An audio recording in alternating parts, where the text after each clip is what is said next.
Hi, this is Randy Rolfe from the Institute for Creative Solutions, sharing foundational concepts about vibrant health through natural living. Today, I want to talk about the chemicals that get into our food that really are completely alien to the body.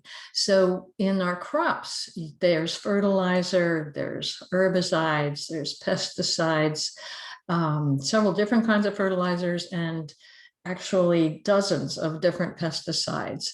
Kale is known to have up to 18 different pesticides on it.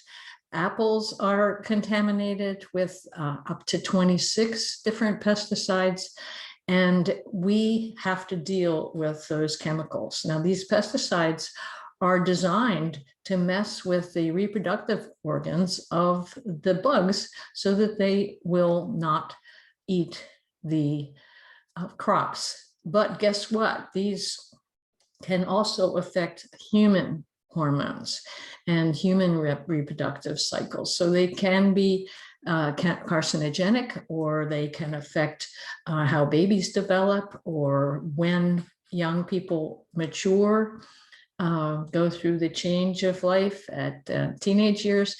And that seems to be getting earlier and earlier. And my father was a specialist in infertility, and he said that it was happening. It was happening earlier and earlier because of the contaminations with the pesticides. And also in our meat, they're actually giving hormones to the animals to make them grow faster. So that can affect humans as well. Meanwhile, our kidneys, liver, often our skin and our lungs have to somehow get rid of all this extra alien chemicals that are in our crops. And some of the most popular foods also have the most contamination from pesticides and herbicides and fertilizers, artificial fertilizers like the nitrates and the phosphates.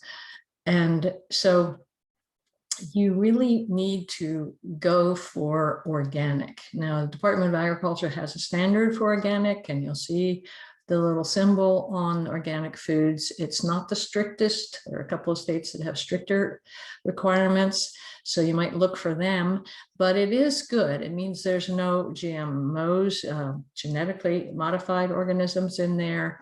And they're not supposed to have any pesticide or herbicide or artificial fertilizer residues. And in meat, they're not supposed to have any hormone or antibiotic things left in them, or pesticides. And for organic meat, they're actually supposed to be fed on crops that are grown free of these contaminants as well.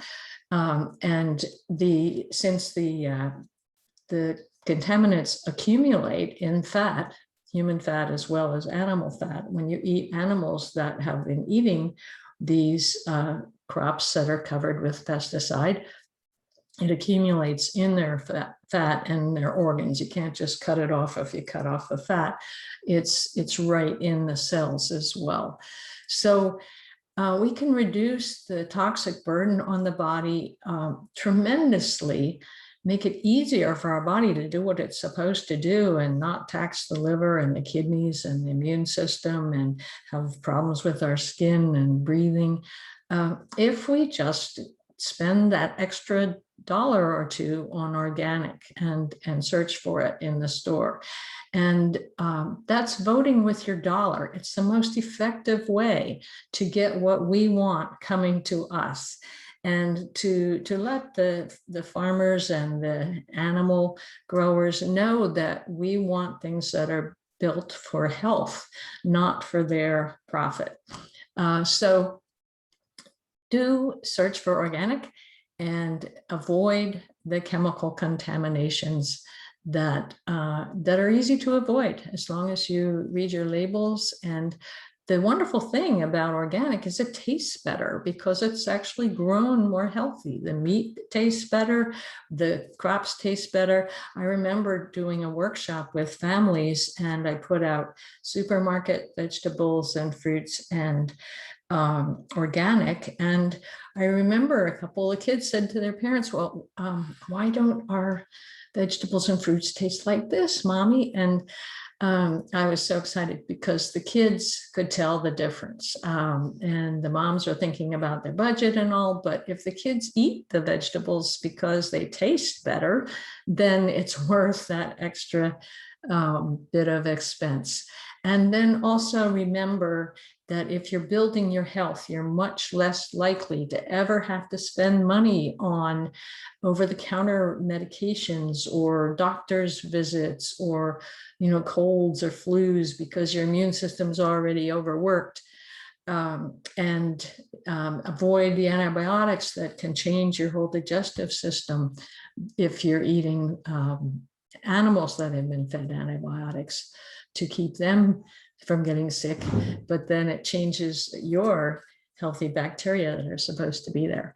So not only look for good food to put in your body, but keep out the things that aren't food.